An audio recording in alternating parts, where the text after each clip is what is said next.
चलिए, तो नेक्स्ट हमें पढ़ना है आज। क्या पढ़ना है? अब तक हमने एसी में कुछ काम किया था, तो अल्टरनेटिंग करंट अपने क्या देख लिया था, हमने पढ़ लिया है सीरीज़ LCR सर्किट, ठीक। और साथ में हमने रेजोनेंस सर्किट देख ली कि रेजोनेंस क्या होता है और कैसे काम करता है, ठीक है ना। और हमने पावर भी पढ़ ली है, पावर इन एसी, जो भी पावर थी वो सारे पावर के क्वेश्चंस भी कर लिए थे। अब नेक्स्ट हमें एक लास्ट टॉपिक पढ़ना है, क्वालिटी फैक्टर। क्या पढ़ना है? क्वालिटी फैक्टर क्या होता है मैं समझाता हूँ। जब आपने रेजोनेंस सर्किट पढ़ा तो आपने कहा कि रेजोनेंस में XL बराबर XC हो जाता है, ठीक है ना। XL बराबर XC हो जाता है, जिसके कारण VL = VC हो जाता है, और इम्पीडेंस मिनिमाइज़ करके R के बराबर आ जाता है। करंट मैक्सिमम हो करके V/Z मिन हो जाता है, इसको कहते हैं V/R। और this circuit behave as purely resistive circuit, ऐसे बिहेव करती है, ठीक। तो अब हमें इसी के एप्लीकेशंस को पढ़ना कि रेजोनेंस का एप्लीकेशन क्या है। तो रेजोनेंस का जो application, it is used as filter circuit, ठीक है। ये फिल्टर सर्किट की तरह यूज़ होता है। कहाँ पर? आपके कम्युनिकेशन डिवाइसेस में, चाहे वो रेडियो हो, चाहे वो फ़ोन हो, जो भी। और रेजोनेंस में आपने करंट का ग्राफ कैसा देखा? इम्पीडेंस के साथ आपने ऐसे देखा, एक जगह करके करंट हो जाती है मैक्स, ठीक है। ये था, इतना हमने पढ़ा हुआ था। अब हमें इसकी एप्लीकेशंस को समझना है कि रेजोनेंस सर्किट का यूज़ क्या है। देखो, टॉपिक बहुत ब्रॉड है, लेकिन मैं कोशिश करूँगा कि मैं तुम्हें बेसिक्स इसके समझा दूँ ताकि हमारे सवाल हमें समझ में आ जाए। आपके पास एक रेडियो है, उस पर आपने कोई चैनल आपको सुनना है, ठीक है ना। आप क्या करोगे? आप इसकी ट्यूनिंग करोगे। क्या करोगे? ट्यूनिंग। आप क्या करोगे? ट्यूनिंग करोगे। सवाल है ट्यूनिंग क्या होती है? तो तुमने सुना होगा, पुराने ज़माने में नॉब होती थी, उससे घुमाया जाता था। होता क्या? मैं समझा दे रहा हूँ। ये हमारा रेडियो है,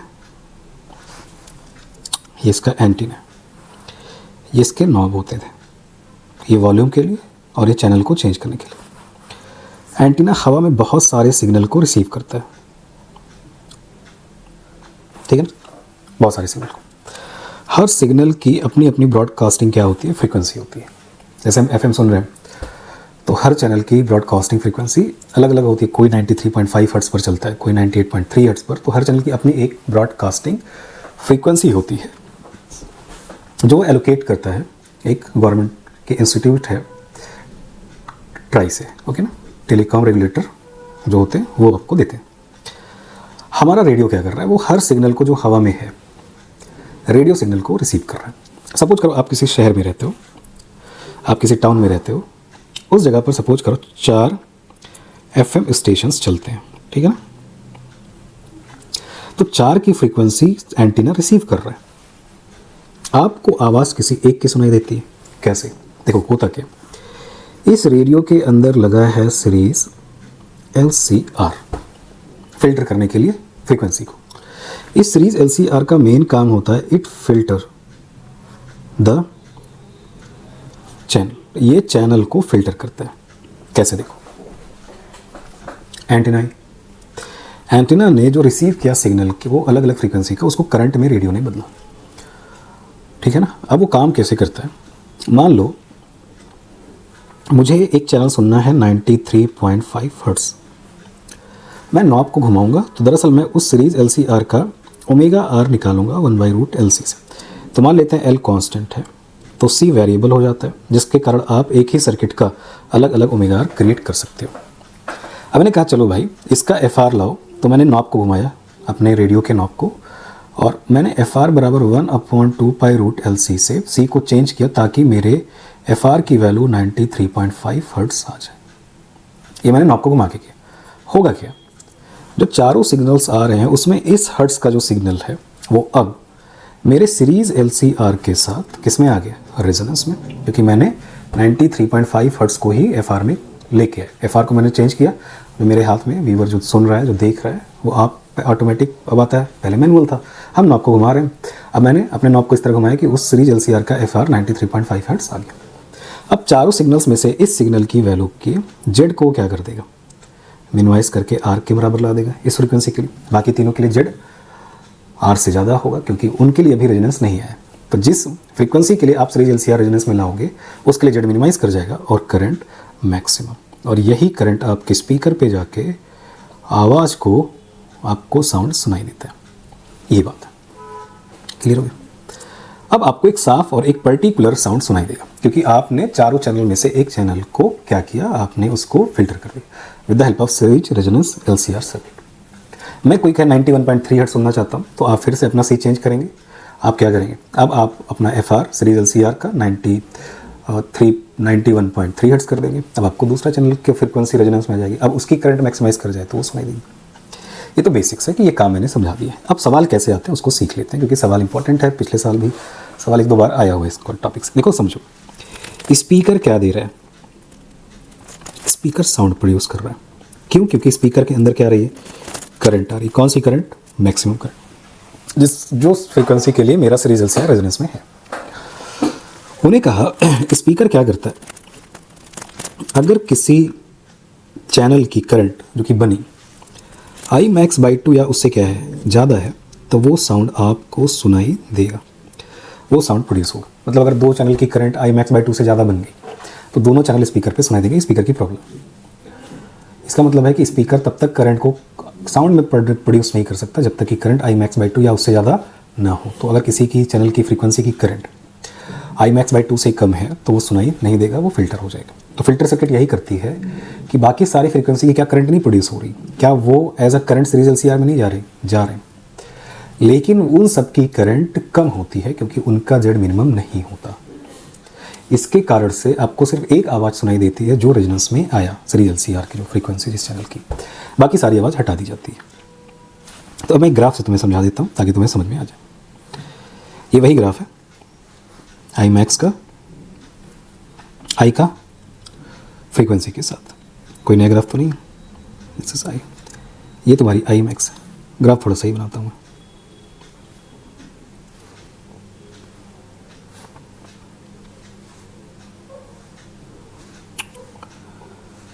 ठीक है, ये तुम्हारी क्या बन गई, I max. This is I max. ये कब आती है, उस फ्रीक्वेंसी पर जब फ्रीक्वेंसी की वैल्यू एफ आर के बराबर हो चैनल के। एफ आर मैंने बताया था ये चैनल पर डिपेंडेंट नहीं है, ये आने वाले फ्रीक्वेंसी पर depend. F R series L C R decide करता है, वो वेरी कर सकता है अगर कोई एल और सी चेंज हो रहा हो तो। यहाँ पे एक और टर्म होता है, this is called F I max by 2। ये 2 फ्रीक्वेंसी होती हैं, एक को कहते हैं F1, ठीक है ना, एक को कहते हैं F2। What is F1 F2? देखो, इसको कहा जाता है लोअर हाफ फ्रीक्वेंसी और इसको कहा जाता है अपर हाफ फ्रीक्वेंसी, और FR बिल्कुल बीच में होता है, ठीक है ना। इस टर्म को बोला जाता है bandwidth. This is called delta F, या इसी को डेल्टा ओमेगा, क्योंकि हम एफ ओमेगा सिनोनिमस है, बस एक रेडियन पर सेकंड में होता है, एक हर्ट्ज में होता है। दोनों टर्म्स कैलकुलेट कर सकते हैं, चाहे आप ओमेगा में कैलकुलेट करवाइए रेडियन पर सेकंड में फ्रीक्वेंसीज को, चाहे आप हर्ट्ज में करवाइए। This is called bandwidth. सवाल है हम बैंडविड्थ में इतना इंटरेस्टेड क्यों होते हैं और ये टर्म क्या बताता है, मैं बस वही समझ लो, काम पूरा हो गया। देखो, अभी मैंने कहा अगर किसी चैनल की करंट आई मैक्स बाई 2 से ज़्यादा हुई तो उसकी भी आवाज़ स्पीकर पे ड्रॉ होगी। ओके, सोच के देखो, ये तो एक पर्टिकुलर शार्प फ्रीक्वेंसी है ना, 93.5 हर्ट्ज एफ आर, उसके बराबर मैंने कर दिया, आवाज़ मैक्सिमम होगी। आजू बाजू भी तो कुछ फ्रीक्वेंसीज़ की वैल्यूज़ हैं जिनके लिए करंट की वैल्यू आई मैक्स बाई 2 से ज़्यादा है। तो ये विड्थ का वो हिस्सा है जिस हिस्से में अगर कोई चैनल का ब्रॉडकास्ट चल रहा है तो वो भी आवाज़ सुनाई देगी। बात समझो, ठीक है ना। इसका मतलब हम नहीं चाहते किसी दूसरी चैनल की बैंडविड्थ किसी चैनल की बैंडविड्थ से ओवरलैप करे। ओवरलैप कर जाएगा तो आवाज़ कॉइल पर ड्रॉ होगी। तो हम चाहते हैं, मान लीजिए मैं 93.5 हर्ट्ज पर ऑपरेट कर रहा हूँ, क्या मुझे सिर्फ एक फ्रीक्वेंसी अलॉट होगी? नहीं, मुझे फ्रीक्वेंसी का बैंड अलॉट होगा। उस बैंड में कोई दूसरी फ्रीक्वेंसी का चैनल आप अलॉट नहीं किया जाता, ताकि सीरीज एलसीआर उसकी करंट को आई मैक्स बाई 2 से ज़्यादा ना कर पाए, ठीक है ना। अब सवाल है होता क्या है, तो हम नहीं चाहते किसी की भी बैंडविड्थ किसी चैनल की दूसरी चैनल के बैंडविड्थ से ओवरलैप करे। कैसे देखो,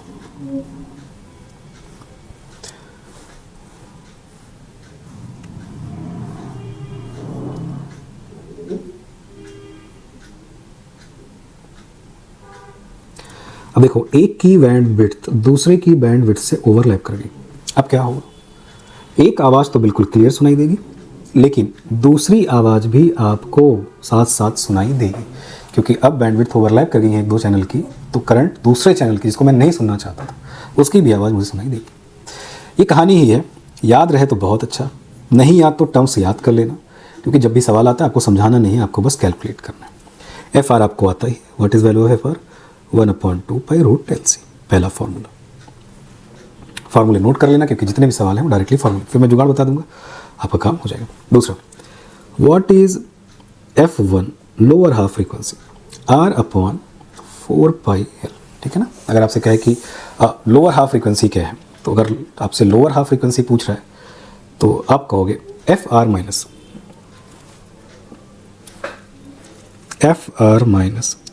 R/4 पाई L। आपसे कहे अपर हाफ फ्रीक्वेंसी, आप कहोगे FR प्लस R/4 पाई L। अब सवाल है क्या ये याद रख पाओगे, ये सवाल मैं तुमसे पूछ लेता हूँ, चाहे तो याद कर लो, ज़रूरी है। NCERT में ये फार्मूला आपको लिख के दिया गया है, यूज़ भी एग्जाम में कर सकते हैं। आगे बढ़ते हैं, मैं जुगाड़ आपको भी बता दूँगा। Next is bandwidth, what is bandwidth, तो आप कहोगे F2 minus F1 is equal to delta F, this is called bandwidth. तो आपसे कोई कहे बैंडविड्थ कितनी है, आप कहेंगे डेल्टा F बराबर, आप घटा दो तो क्या आ जाएगा, ये भी R/2 pi L, this is called bandwidth, ठीक है ना, R/2 पाई। ये बैंडविड्थ हर्ट्स में है, जहाँ पे R सीरीज LCR का रेजिस्टेंस है, L इंडक्टेंस है, C पर बैंडविड्थ वगैरह डिपेंड नहीं करती। कोई बोले बैंडविड्थ मुझे रेडियन पर सेकेंड में बता दो, उसकी भी दिक्कत नहीं है, R/L इन रेडियन पर सेकेंड। तो बैंडविड्थ निकालने के दो तरीके हैं, मतलब ये जो बैंडविड्थ आ रही है जिसमें कोई दूसरे चैनल की बैंडविड्थ नहीं होगी, तो बैंडविड्थ के लिए तुम्हें ये दो फार्मूले याद करने पड़ेंगे, ठीक है ना। बैंडविड्थ के लिए याद हो गया, ये पहला फार्मूला है जो तुम्हें याद रखना है। अगर बैंडविड्थ मिल गई तो अब हम आगे बढ़ते हैं और हमें मिलता है दूसरा टर्म, फ्रैक्शनल बैंडविड्थ। फार्मूला बता देता हूँ। फ्रैक्शनल बैंडविड्थ का मतलब होता है कि आपका बैंडविड्थ कितने का है अपॉन रेजोनेंट फ्रीक्वेंसी, या डेल्टा F या डेल्टा ओमेगा या ओमेगा R। आप जब थोड़ा सा सेटल करोगे, क्योंकि डेल्टा बराबर क्या है R/2 पाई L, है ना, और डेल्टा ओमेगा बराबर क्या है R/L, तो जब फ्रैक्शनल बैंडविड्थ निकालोगे तो तुम्हारे को मिलेगा 1/R, ठीक है ना, √C/L, फ्रैक्शनल बैंडविड्थ, या R होता है, ठीक है ना, वह R/√C/L। अगर कभी निकालना पड़ा फ्रैक्शन बैंडविड्थ तो यहाँ से निकाल सकते हो। अब तुम्हें ओमेगा R चाहिए तो यहाँ से निकाल लेना, ठीक है ना, और डेल्टा ओमेगा चाहिए तो यहाँ से, डेल्टा F चाहिए तो यहाँ से। इसका मतलब दिमाग में भरो, FR ओमेगा R निकालना है, डेल्टा F या ओमेगा डेल्टा ओमेगा निकालना है, तो तुम्हें फ्रैक्शनल बैंडविड्थ मिल जाएगी। नेक्स्ट आता है क्वालिटी फैक्टर, कैपिटल Q। 1 होता है ये फ्रैक्शनल बैंडविड्थ, मतलब FR डेल्टा F या ओमेगा R डेल्टा ओमेगा। तो क्वालिटी फैक्टर सेटल्ड हो जाता है 1/R√L/C। एक बार नीट ने यही फॉर्मूला पूछा हुआ है आपसे। तो दो फॉर्म, FR ओमेगा R बिल्कुल याद होना चाहिए, डेल्टा F डेल्टा ओमेगा पता होना चाहिए, fractional bandwidth delta F/FR, quality factor fractional bandwidth का उल्टा। कर पाओगे? या और से क्या फार्मूले हो सकते हैं, यहाँ से भी निकाल सकते हो, ये हो गया। अगर तुम्हें ये याद है तुम कोई भी सवाल कहीं से भी कर सकते हो, कोई टफ चीज़ नहीं। समझ आ गई बात? मैं जुगाड़ बता देता हूँ तुमसे। वो इंटरेस्टेड क्वालिटी फैक्टर में एक ही चीज़ पर होंगे, अपर हाफ मतलब F2 एंड लोअर हाफ मतलब F1। अब या तो F1 F2 के लिए तुम सीधा ये फार्मूला यूज़ कर लो अगर तुम्हें याद हो तो, ये वाले। लेकिन कई बार हमने देखा हमें R नहीं मिलता है, हमें सिर्फ L और C दे देता है, तब यहाँ से तभी निकाल सकते हो जब R दे दे। R ना दे तो क्या करना फिर, तो एक जुगाड़ है। सबसे पहले तुम निकालना एफ आर कैसे निकाल लेना, 1/2 पाई रूट एल सी से। उसके बाद तुम निकाल लेना डेल्टा एफ। डेल्टा एफ कैसे निकालोगे, आर अपॉन 2 पाई एल से, ठीक है ना।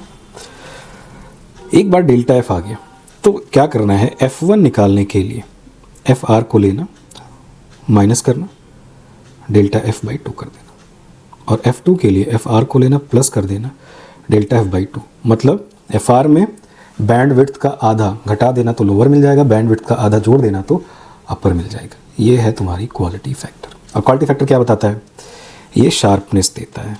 क्या देता है, शार्पनेस। शार्पनेस का मतलब आवाज़ कितनी साफ आएगी, वीडियो कितनी क्लियर दिखाई देगी, किसी दूसरे की तो मिक्सिंग नहीं होगी, ये बताता है। अब नीट ने आपसे क्वालिटी फैक्टर से एक सवाल ही पूछा है जिसमें उन्होंने 47 और शायद 52 ये था। तो आपको कुछ नहीं करना, एफ आर निकाल लेना है, डेल्टा एफ निकाल लेना, आधा करके घटा देना, आधा करके जोड़ देना। आप जो भी सवाल चाहोगे आपको यहाँ से मिल जाएगा, ठीक है। तो ध्यान रखिएगा। तो मैं ये तो नहीं बोल रहा आप ये निकालो, इसमें आप ये भी कर सकते हो। आप ये नहीं करना चाहते तो आप यहाँ जाइए, आप यहाँ जाइए, इन दो से कर लो। क्वालिटी फैक्टर निकालना है तो यहाँ से कर सकते हो।